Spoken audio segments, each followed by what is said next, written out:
Go ahead. This is a demonstration on how to clean this out. Everybody can see that there's white everywhere. You have to have a clean palette or a clean space in order to put black. Okay, can someone go get me their palette if they have a clean space?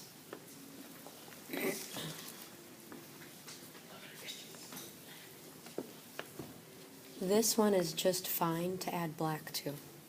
This one is not, right? What happens if we add black to these? They turn to a red-gray. We can't have red-gray on our value scale. So this one is fine, this one is not. So this is how you have to clean this.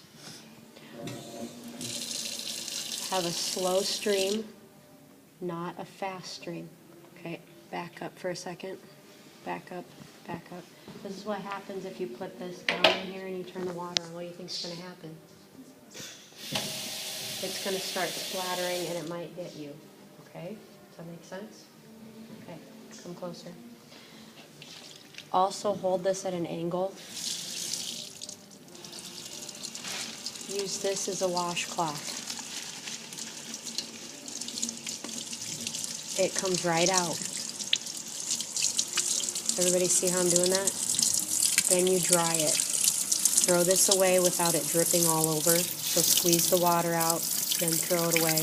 Clean the sink, dry this, and get your colors, your hue, and your one well of black. Yes? Okay, that's it.